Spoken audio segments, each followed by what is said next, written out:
Salam, hər vaxtınız xeyir olsun, hörmətli Neftçi TV izləyiciləri. Prime Sports futbol mərkəzindəyik və bugün AFFA Yüksək Qızlar Liqasında 5-ci tur çərçivəsində Neftçi Şəfa ilə qarşılaşır.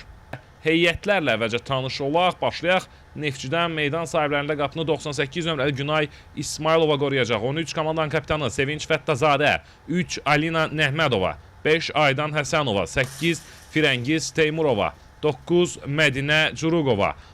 Şəfa komandasının heyəti 1 Nərgiz Ağaliyeva, 18 komandanın kapitanı Aliyə Vəliyeva, 3 Bədriyə Mavludova, 4 Arzu Cəfərova, 7 Arzu Ağaliyeva.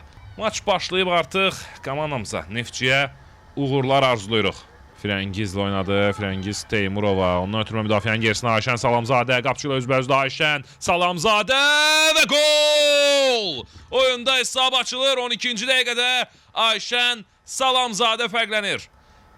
Müdafiənin gerisinə ideal ötürmə və Ayşən Salamzadə artıq qapçı ilə üzbəyüz çıxır, təkbətək qalır və oyunda hesabı açır.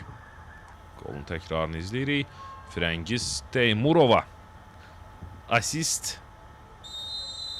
Onun aktivinə yazılır. Ayşən isə geriyə oynadı. Firəngiz. Ayşən Salamzadə bu dəfə uzaqdan yoxlayır Ayşən! Ayşən Salamzadə 2-0. Dubledir. Baxımlı qol vurur bu dəfə Ayşən Salamzadə. Bir qədər əvvəl deyirdik, o adətən uzaqdan zərbələrlə fərqlənir. Nadir hallarda birinci qoldakı kimi uzaqdan baxımlı bir zərbə ilə. Bir daha izləyək. Topu hara göndərdi, nə etsin burada qapçı?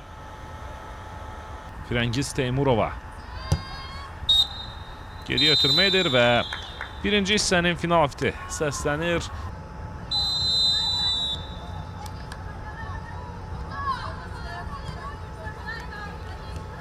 Yüksək Qızlar Liqasının 5-ci turu çərçivəsində keçirilən Neftçi Şəfa maçında ikinci hissə başlayır. Bir daha Neftçiyə uğurlar arzuluyuruq. İlk hissədən sonra hesab 2-0 Neftçinin xeyrinədir. Hakimin işarəsini gözləyir Alina Nəhmədova. Fit səslənir. Alinanın zərbəsi və gol. Top qapıdan keçir. Burada qapçı topu görmürdü. Rahat şəkildə topu qapıdan keçirdi. Alina Nəhmədova. Neftçinin 3 nömrəsi oyunda 3-cü qolu vurur. İlk cərmə zərbəsi o qədər də yaxşı alınmamışdı. Bu dəfə isə Ayşən Salamzadə. Ayşəndən ötürmə qapı qarşısına keçmədi. Arzu Cəfərova topu irəli vurur və beləliklə Ləman Əmirli oyunun final fitini səsləndirir.